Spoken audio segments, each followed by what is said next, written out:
네, 안녕하십니까. 국제 와인 아카데미 펠릭스 전입니다. 자, 오늘은 이제 제가 이전에 말씀드린 것처럼 2020년도에 신규 업데이트된 저희 아카데미 교환 가지고 여러분들과 함께 처음부터 끝까지 와인에 관한 A to G를 같이 한번 이제 오늘부터 시작을 하려고 합니다. 자, 먼저 이전에 교환을 준비하셨던 분들은 교환과 같이 병행해서 보시면 되고요. 저 역시도 지금 현재 이렇게 아이패드를 갖다 활용을 해서 교환과 동일한 내용으로 제가 설명을 해드릴 거고요.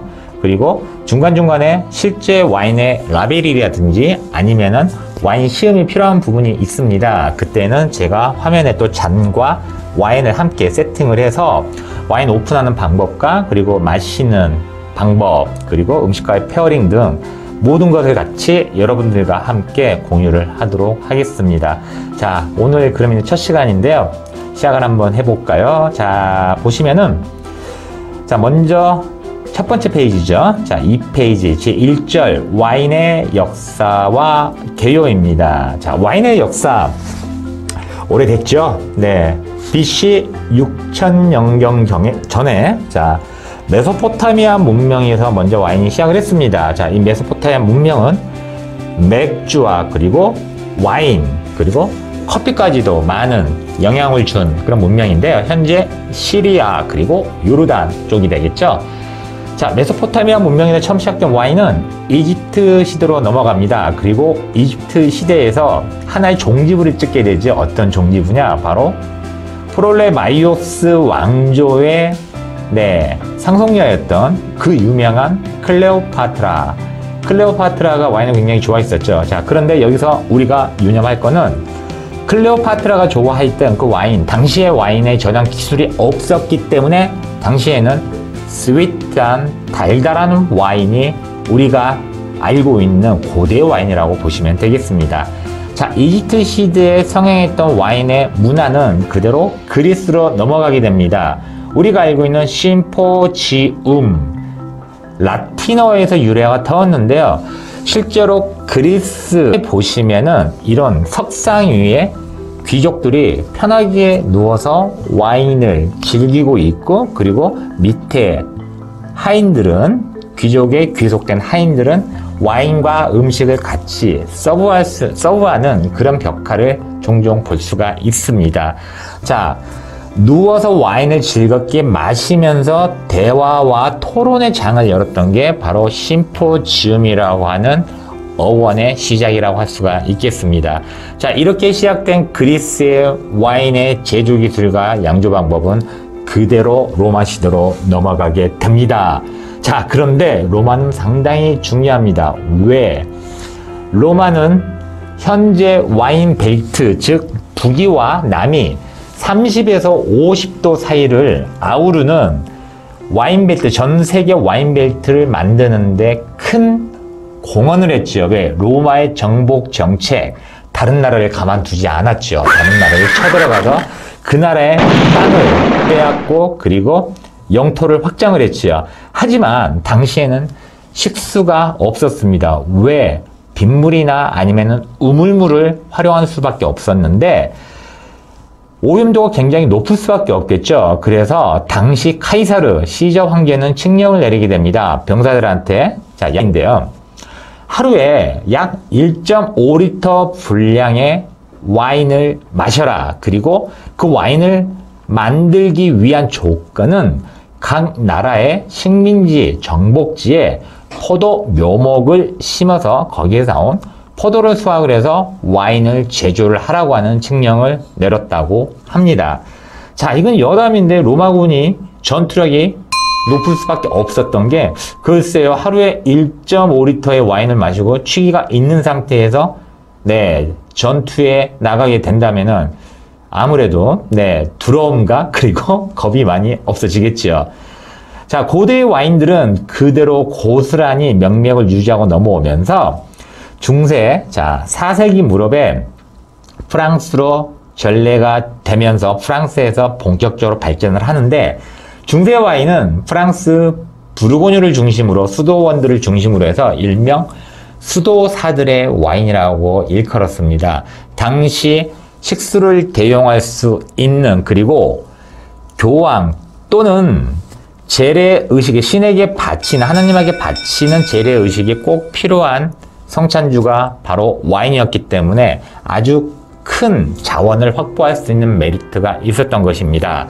자, 와인 같은 경우에는 프랑스 부르고뉴와 그리고 현재 보르도 지역이 있죠. 프랑스 와인 같은 경우에는. 자, 그런데 프랑스 혁명을 기점으로 해서 많이 달라지게 되죠. 어떻게 달라지느냐?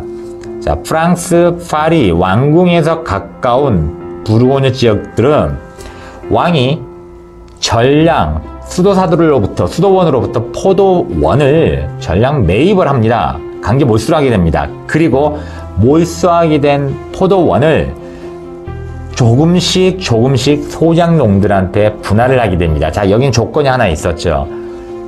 분할을 받은 소장농, 비록 작은 땅덩어리, 작은 면적의 포도밭이지만은 아들이나 자식에게 세습할 수 있는 권리는 부여를 했습니다. 단, 그 부여받은 최초의 그 넓이만큼 확장은 못하게 했던 게 바로 하나의 조건이었어요. 그래서 현재도 마찬가지고 예전에도 부르고뉴 와인 쪽의 포도밭들이 보르도보다 규모가 훨씬 작은 이유가 바로 여기에 있는 거죠. 왜?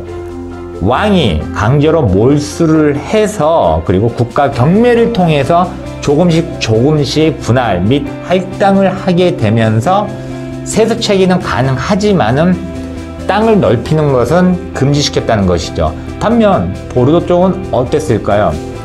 굉장히 보르도는 광활한 포도원을 몇 개씩 한 성주가 원톱 시스템에서 가지고 있지요. 이유는 당연히 보르도는 프랑스 파리에서 거리가 멀었고요. 그리고 당시 아키텐 공국이라고 하는 왕궁과 프랑스가 왕궁에 버금갈 수 있는 세력을 지방 영주들이 가지고 있었기 때문에 왕도 함부로 보르도 지역까지는 건드릴 수가 없었던 것입니다.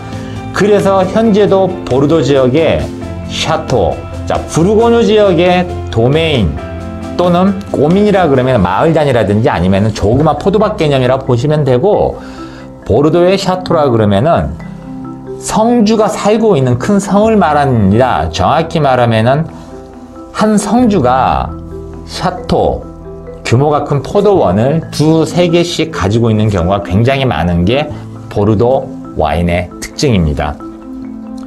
자, 여기 지문에 있는 내용들을 제가 한 번에 지금 짤막하게 한번 썸머링을 해드린 거예요. 자, 한 번씩 보시면 되고, 특이한 사실은 이제 중간에 뭐 100년 전쟁이 일어나게 되면서 프랑스의 잔다르크, 그리고 영국군의 총사령관이었던 탈봇 장군과의 굉장히 비장한 에피소드가 있었죠. 네, 그래서 당시 보르도의 영주였던 탈봇 장군의 용맹함을 기리기 위해서 프랑스 생줄리엥 지역에 가면은 위대한 탈봇 장군이 여기에 잠들다라고 하는 문구를 비석에 새겨서, 그렇게 해서 탄생된 와인이 바로 우리가 알고 있는 그랑크루 4등급의 히딩크 와인, 즉 샤또 딸보입니다.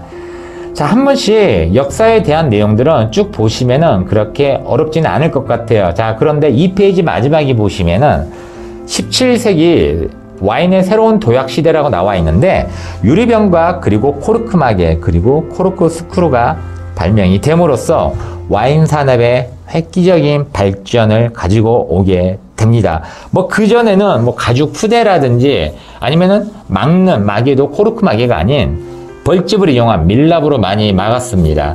자, 3페이지를 한번 보실까요? 중요한 사실 하나 나오죠. 19세기 신세계의 와인의 도약기인데, 이 신세계 와인의 도약기에는 다른 거 다 필요 없습니다. 딱 한 나라, 바로 아메리카, 미국입니다. 자, 어떤 일이 생겼느냐?